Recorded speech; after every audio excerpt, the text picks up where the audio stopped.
Hello everyone, this is Mumbo and welcome back to another Redstone video, and in this one we're going to be taking a look at something that has been requested for pretty much the entire duration of my YouTube channel. I've been making Redstone videos now for around about 3 years, and over that time period there have been a ton of people saying, Mumbo, can you teach me some tips and tricks for learning Redstone? Well, finally, the day has arrived. I'm going to be doing one of those videos today, but before I begin, I just want to say, if you feel like I've missed something out, let me know down in the comments section. But most importantly, if you do enjoy this video, let me know by hitting that like button, and I'll be sure to make a few more of them. But anyway, let's crack on, and I'll tell you all my secrets. Tip number 1 for Redstone success is be aware of the scope of your project.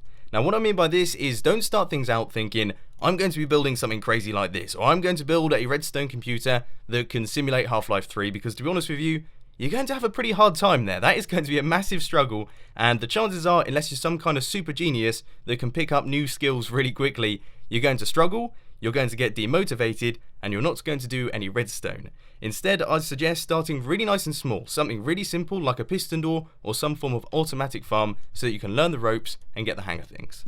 Now, for those of you who have been watching my channel for a little while now, you might realise that I use different colours of wool for all my different circuits. So as you can see here, we've got some magenta going on, we've got some blue and orange, we've got some green, we've got some gold, and that's not just because it looks pretty, even though it does look rather good. Instead, that is to keep all of the different circuits separate. So for example, the magenta wool is for all the randomizers, then this is for all of the decoders, and then all of these circuits here transport the current to all of the pistons.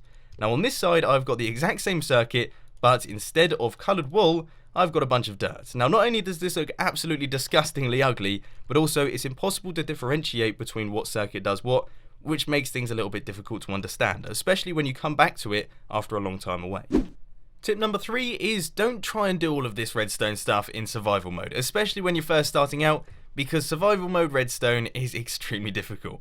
Do you really think I would build all of this in survival? First off, I'd have to gather up all of the resources, massive pain in the bum. Then placing in all of the blocks is a massive pain in the bum because of course you have to have scaffolding and all that sort of thing. And basically, it just becomes a rather stressful experience. What I would suggest instead is start up in creative mode, get yourself a Redstone testing world, do all of your testing in there. Then if you come up with a design that you like, move it over to your survival world, build it for yourselves in that one. Doing dry runs with levers is extremely useful. It allows you to work out what blocks need to be powered and when they need powering. So for example, with the triple piston extender, the extension is power, power, power. That's really nice and easy. The retraction, on the other hand, is a tiny bit more complicated. We need to unpower this one, unpower this one, power this one, unpower this one, unpower this one, power this one, unpower this one, power this one, unpower that one. So as you can see, relatively complicated circuit, but I've managed to get it straight in my head using the levers there. Now I can build it using Redstone. Now, one thing that you might have noticed through pretty much all of my Redstone videos is the fact that I use a different texture pack, and this texture pack removes all of the noise from vanilla Minecraft. So what we've got here is completely flat wool textures, and my Redstone is lines. None of that dust going on, we have got solid wired lines, and that really helps me out personally. Now this is one of those tips that's definitely not going to make you a Redstone professional overnight, but it should help you out. You can clearly see where the Redstone is going, you can see what Redstone is powered, and it definitely helps me in certain situations. And I hate to say it, don't know if I can do Redstone without it these days, which is a little bit concerning. So I'd suggest getting yourself a minimal texture pack, and I'll put a few links to those down in the description.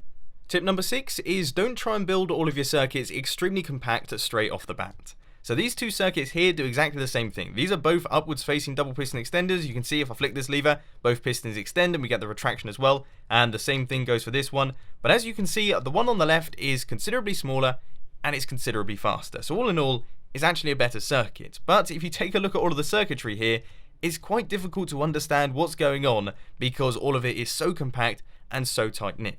Whereas over here you can get a full understanding of what's going on. We have got the pulse extender down at the bottom here. Then we have got this redstone line which shows that this block has to be powered before everything else. Then on this side we have got the falling edge monostable circuit, and it's all extremely easy to understand, and when you're starting out on Redstone, that's definitely the most important thing.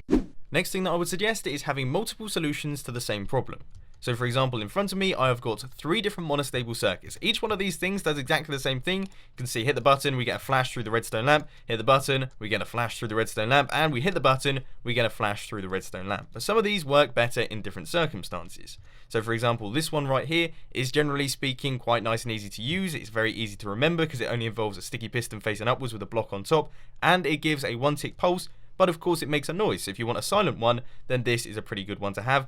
But this one only outputs a signal strength of 1, which isn't particularly useful, so this one over here could be good in that circumstance. What I'm trying to say is have a lot of ammo for all of the different problems that you're going to face. Now, for those of you who don't know, Redstone is a Boolean logic based system. Now, I'm not going to spend ages explaining what all of that means because, to be quite frankly honest, I've done it a bunch of times in the past, and you can find links to all of those videos down in the description. But what that essentially means is that you should learn your logic. We've got 3 logic gates in front of us: the AND gate, the OR gate, and the NOT gate, and those are definitely things that you want to learn for your Redstone circuitry. Tip number 9 is something that I really believe to be quite an important one, and it's why I include a world download with pretty much every single one of my Redstone videos, and that is looking through other people's Redstone to try and work out what on earth is going on. So as you can see right here, we have got a self-building house in front of us, which is quite a complicated circuit. There's tons of stuff going on here, and that means there's tons of stuff for you guys to look at and try and decipher. Try and work out what each line of redstone does, what piston it connects to, what that piston is going to be doing, and what that means for the redstone circuit, because if you have an understanding of that, then you'll have an understanding of how to build your own circuits. This final piece of advice is technically 2 bits of advice, but 10's a rounder number than 11, so we're going to be combining them both here. The first thing that I want to say is don't be embarrassed to Google your problems. Don't feel like you failed if you have to look up a solution on the internet, because that's a really good way of learning. But finally, practice really does make perfect with this sort of thing. As you can see, these are all of my redstone builds around me. This is my redstone testing world. This is where I plan out all of my redstone creations. There's tons of them. But I'm still learning. I'm still learning redstone day by day. There's still things that pop up that surprise me and make me learn something new. So redstone really is one of those things that just continues on. It's a learning process and you never stop learning, so don't feel like you've completed it. So there we have it, ladies and gents. I hope you enjoyed today's video on 10 redstone tips and tricks. This has been such a well requested video and I've actually really enjoyed creating it. It's been a lot of fun and I hope that you have found it useful. If you have, please be sure to hit that like button, and if you've really loved it, then make sure to subscribe. But thanks for watching, guys. This has been Mumbo, and I'm out. I'll see you later.